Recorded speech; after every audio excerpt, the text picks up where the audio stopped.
അസ്സലാമു അലൈക്കും. എല്ലാവരും വലിയ പെരുന്നാളിൻ്റെ ആഘോഷത്തിലേക്കാണ്. നമ്മളെ റഹീം അവർ മോചിതനായിട്ടുണ്ട്, നാട്ടിലെത്തിയിട്ടുണ്ട്.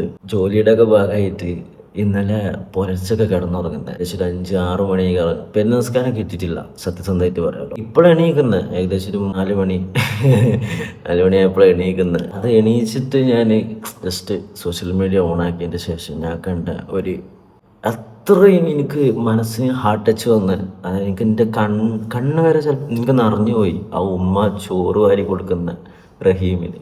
സോ ഈ ഒരു വലിയ പെരുന്നാളിന് കിട്ടാവുന്ന ഏറ്റവും വലിയൊരു ഗിഫ്റ്റ്, അല്ലെങ്കിൽ മനസ്സ് നിറഞ്ഞ ഒരു സംഭവം എന്നുള്ള എനിക്ക് വേണമെങ്കിൽ പറയാം.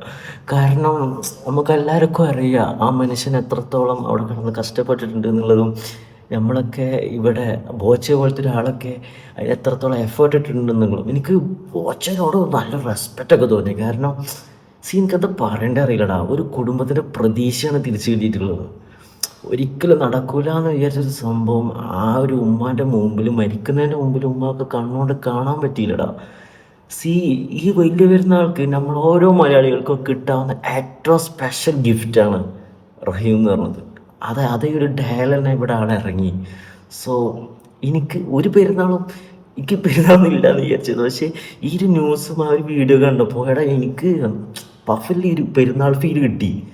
സീരിയസ്ലി കുറേ കാലമായിട്ട് എനിക്ക് ആ ഒരു സാധനം കിട്ടലില്ല. ഭയങ്കര സന്തോഷമായി. മാഷാ അല്ലാഹ്, ഉഷാറാവട്ടെ. ഇങ്ങനെ ഓരോരുത്തരുടെ ജീവിതത്തിലും എന്താ പറയുക, നല്ല നല്ല കാര്യങ്ങൾ സംഭവിക്കട്ടെ.